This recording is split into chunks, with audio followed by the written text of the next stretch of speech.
الحمدللہ رب العالمین والعاقبۃ للمتقین والصلاۃ والسلام علی سید الانبیاء والمرسلین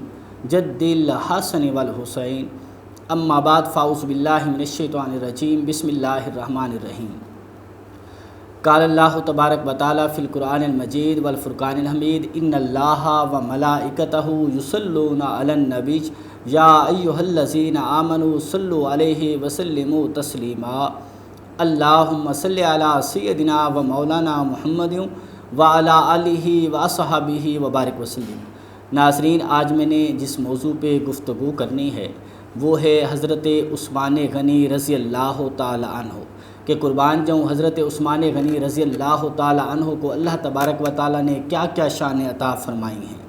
قربان جاؤں وہ ہے عثمان غنی جن کے بارے میں میرے مصطفیٰ کریم حضور جان رحمت فرماتے ہیں کہ اگر اللہ نے مجھے 10 بیٹیاں عطا کی ہوتی تو یکے بعد دیگرے میں عثمان کے نکاح میں دیتا، یعنی اتنی شانوں کے مالک کہ جن کے بارے میں میرے مصطفیٰ کریم حضور جان رحمت فرماتے ہیں کہ میں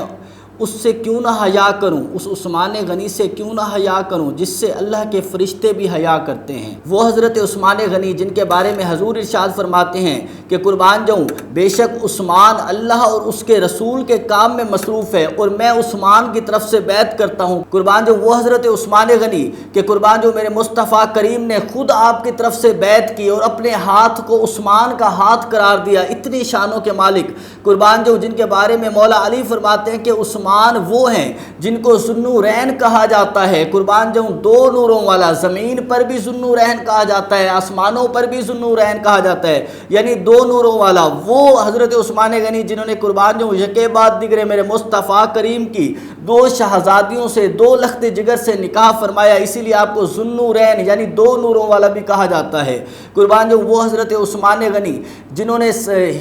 حضور علیہ السلام کے حکم کے مطابق 2 ہجرتیں کی، ایک ہجرت سب سے پہلے حبشہ کی طرف کی گئی، اس کے بعد قربان جو اس میں بھی حضرت عثمان غنی شامل ہیں، اس کے بعد دوسری ہجرت جو مدینہ کی طرف کی گئی اس میں بھی حضرت عثمان غنی شامل ہیں۔ قربان جو وہ حضرت عثمان غنی کہ جب بھی اسلام کو مالی طور پر ضرورت پڑی، سخاوت کے لحاظ سے قربان جو ضرورت پڑی تو حضرت عثمان غنی پیش رہے، حضرت عثمان غنی سب سے آگے رہے۔ قربان جو وہ حضرت عثمان غنی آپ کا پھر وہ واقعہ یاد کیجئے کہ قربان جو جب مکہ کے اندر مہاجرین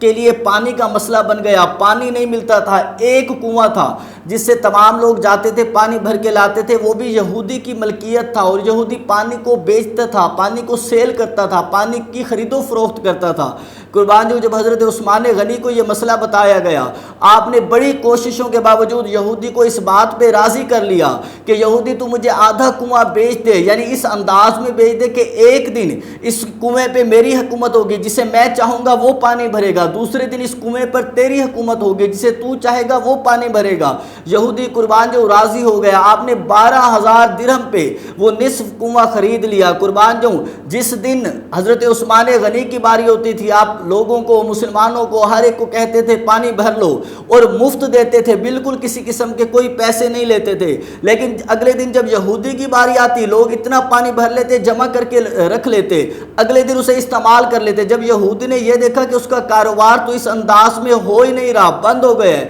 تو وہ پورا کنواں بیچنے پر تیار ہو گیا۔ پھر آپ نے 8,000 درہم اس کنویں کے اور ادا کیے اور یہودی سے سارا کنواں خرید کر مسلمانوں کے لیے وقف کر دیا۔ وہ حضرت عثمان غنی قربان جاؤں جنہوں نے حضور علیہ السلام پہ اپنا سب کچھ لوٹا دیا، جب مال کی باری آئی تو مال لوٹا دیا، جب اپنی ذات کی باری آئی تو اپنی ذات کو بھی حضور علیہ السلام پہ قربان کر دیا۔ تو قربان جو اللہ تبارک و تعالی ہمیں بھی تمام صحابہ کرام، اہل بیت عظام، اولیاء عظام سے اور تمام انبیاء کرام بالخصوص حضور علیہ السلام سے سچی اور پکی محبت کرنے کی توفیق عطا فرمائے۔ وما علیہ الا البلاغ المبین۔